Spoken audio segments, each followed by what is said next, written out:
नमस्कार। जनमत हरियाणा से मैं कमलकांत बोल रहा हूँ। आज हम चर्चा करते हैं कि आखिरकार किसानों का मुद्दा है क्या? ये बवाल इतना क्यों मचा हुआ है? दरअसल किसान चाहते हैं, किसानों ने अपनी कई मांगें रखी हैं और उन मांगों में उन्होंने कहा है कि उनको स्वामीनाथन रिपोर्ट के हिसाब से एमएसपी दी जाए। एमएसपी की यानी मिनिमम सपोर्ट प्राइस। एमएसपी होता है कि अगर किसान कोई फसल उगाता है तो उस फसल का एक दाम सरकार निश्चित करती है। पहले ये फोकस था गेहूं के ऊपर और धान के ऊपर। बाद में मोदी सरकार ने इसकी संख्या बढ़ाई और सरकारों ने भी बढ़ाई। अभी 22 फसलों पर एमएसपी दिया जा रहा है। एमएसपी है कि एक मिनिमम प्राइस है, एक गारंटी है कि आप ये फसल उगाएंगे तो इतना तो आपको मिलेगा ही मिलेगा, उसकी कीमत। लेकिन फिर ये बवाल क्यों मचा हुआ है? बवाल आज शंभू बॉर्डर पर बवाल है। किसान दिल्ली आना चाहते हैं। पहले भी आपको याद होगा, पिछले साल भी ये इस मुद्दे पर काफ़ी बवाल हुआ था। फिर जो 3 कानून लाई थी सरकार किसानों के हित में, सरकार का कहना था, लेकिन किसान कहते थे कि ये हमारे हित में नहीं है, इनको हटाइए। तो आखिरकार मोदी सरकार को वो जो कानून थे वो हटाने पड़े थे। अब फिर से उन्होंने ये मांग रखी है कि एमएसपी की लीगल गारंटी दीजिए और जो प्राइस है वो स्वामीनाथन रिपोर्ट के हिसाब से दीजिए। तो अगर स्वामीनाथन रिपोर्ट के हिसाब से किसानों को प्राइस दिया जाए, एक्चुअली मैं आपको इसका मूल तत्व बता देता हूँ। एक तरफ हैं उपभोक्ता यानी आम आदमी जो फसल को कंज्यूम करता है। आप जैसे लोग, मेरे जैसे लोग, किसान भी एक उपभोक्ता है, क्योंकि खाना तो उसको भी है, सब्जी भी खानी है, गेहूं भी खानी है, धान भी खाना है, और वो उपभोक्ता है। और दूसरी तरफ हैं किसान।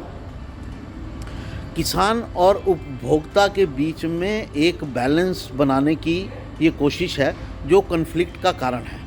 किसान का कहना है कि उसका दाम उसको ज़्यादा मिलना चाहिए जो उसे अभी मिल रहा है, और अगर उसको अभी कर दिया जाए, जैसे एक किसान नेता से मेरी बात हो रही थी, तो उसका कहना था कि आप हमारे लिए पूरी मंडियां खोल दीजिए पूरे विश्व की, हम जहां चाहें उसे बेचें।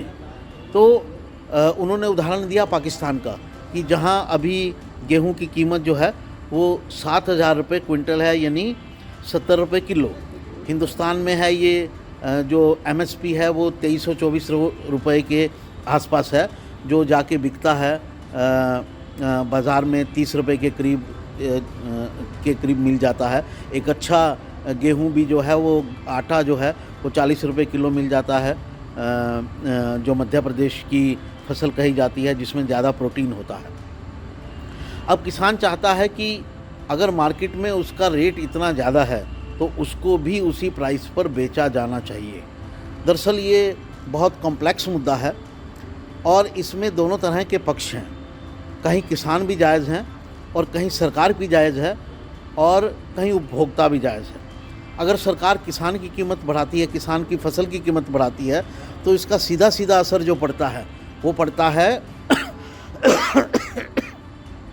माफ़ कीजिएगा, सीधा सीधा असर पड़ता है वो पड़ता है उपभोक्ता की कीमत पर।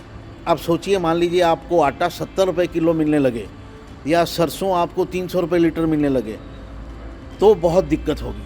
लेकिन किसान कहता है कि जब आप पेट्रोल के दाम बढ़ा सकते हैं, पेट्रोल के दाम इंटरनेशनल मार्केट के हिसाब से हो सकते हैं, तो मेरी गेहूं के दाम क्यों नहीं बढ़ सकते? मुझे मेरा जो फसल की प्रॉपर कीमत है या विद प्रॉफिट जो कीमत है वो क्यों नहीं मिल सकती? ये कॉन्फ्लिक्ट का कारण है। यानी सीधा सीधा सवाल ये है कि उगाने वाले को अपना पैसा चाहिए और जो कंज्यूम करने वाला है उसको भी एक प्रॉपर दाम पर हो। तो अगर किसान को उसके हिसाब से पैसा दे दिया जाए तो महंगाई आसमान पर चली जाएगी, महंगाई का कोई अंत नहीं होगा। तो एक बैलेंस बनाने का काम जो है वो सरकार का है। अभी वो हर सरकार उस बैलेंस को बनाने की कोशिश करती रही है। अभी जो सरकार है उसका भी यही काम है, वो भी यही करने की कोशिश कर रही है। तो एक तरफ किसान की मांग है, लेकिन किसान इसके लिए तैयार नहीं है कि आप ये बैलेंस बनाइए। उसका कहना है मार्केट के अनुसार मुझे पैसा दीजिए। तो ये एक कॉन्फ्लिक्ट बना हुआ है, किसान को कितना पैसा दिया जाए, उसकी फसल का क्या उसे बाज़ार पर छोड़ दिया जाए, अगर ऐसा किया जाए तो उसका महंगाई पर क्या असर पड़ेगा, तो उनका लोगों के जीवन पर क्या फ़र्क पड़ेगा, ये कॉन्फ्लिक्ट है। इसी को निकालने की कोशिश हो रही है। लेकिन जो सरकार की तरफ से कहा जा रहा है, अभी तो कोई बात बनती नहीं दिख रही है। अभी तो लड़ाई झगड़ा ही इस पर दिख रहा है। किसान जो हैं वो दिल्ली आने पर डटे हुए हैं और सरकार जो है वो उनको दिल्ली आने से रोकना चाहती है, क्योंकि दिल्ली आने के बाद ये बवाल और बढ़ जाता है। अभी इस वीडियो में इतना ही, और मुद्दों पर भी चर्चा करते हैं। नमस्कार।